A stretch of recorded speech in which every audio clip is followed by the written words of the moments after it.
All right, guys. John chapter 5. Jesus heals a lame man by the pool. Sometime later, Jesus went up to Jerusalem for a feast of the Jews. Now there is in Jerusalem near the sheep gate a pool, which in Aramaic is called Bethesda, and which surrounded by 5 covered colonnades. Here a great number of disabled people used to lie: the blind, the lame, the paralyzed. One who was there had been invalid for 38 years. When Jesus saw him there, he learned that he had been in this condition for a long time. He asked him, "Do you want to get well?" "Sir," the invalid replied, "I have no one to help me into the pool. When the water is stirred, while I am trying to get in, someone else goes down ahead of me." Then Jesus said to him, "Get up, pick up your mat and walk." At once the man was cured. He picked up his mat and walked. The day on which this took place was the Sabbath day. And so the Jews said to the man who had been healed, "It is the Sabbath. The law forbids you to carry your mat." But he replied, "The man who made me well said to me, 'Pick up your mat and walk.'" So they asked him, "Who is this fellow who told you to pick up your mat and walk?" The man who was healed had no idea who it was, for Jesus had slipped away into the crowd that was there. Later Jesus found him at the temple and said to him, I see you are well again. Stop sinning, or something worse may happen to you." The man went away and told the Jews it was Jesus who had made him well. So because Jesus was doing these things on the Sabbath, the Jews persecuted him. Jesus said to them, "My Father is always at his work, and to this very day I too am working." For this reason the Jews tried all the harder to kill him. Not only was he breaking the Sabbath, but he was even calling God his own Father, making himself equal with God.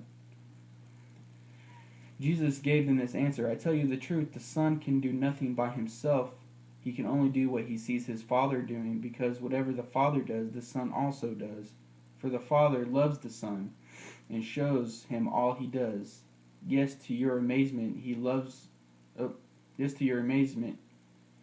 will show him even greater things than these. For just as the Father raises the dead and gives them life, even so the Son gives life to whom he is pleased to give it. Moreover, the Father judges no one, but has entrusted all judgment to the Son, that all may honor the Son just as they honor the Father.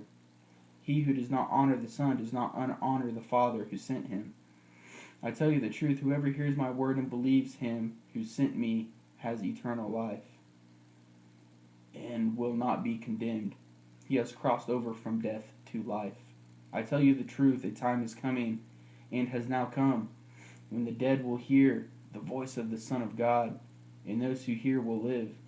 As the Father has life in himself, so has granted the Son to have life in himself. And he has given him authority to judge, because he is the Son of Man. Do not be amazed at this, for a time is coming when all who are in their graves will hear his voice and come out. Those who have done good will rise to live, and those who have done evil will rise to be condemned. By myself I can do nothing. I judge only as I hear, and my judgment is just, for I seek not to please myself, but to him who sent me. If I testify about myself, my testimony is not valid. There is another who testifies in my favor, and I know that his testimony about me is valid. You have sent to John, and he has testified to the truth. Not that I accept human testimony, but I mention it, that you may be saved. John was a lamp that burned and gave light, and you chose for a time to enjoy his light. I have testimony weightier than of John, for the very work that the Father has given me to finish, and which I am doing, testifies that the Father has sent me, and the Father who sent me has himself testified concerning me. You've never heard his voice or seen his form, nor does his word dwell in you, for you do not believe the one he sent. You diligently study the Scriptures, because you think that by them you possess eternal life.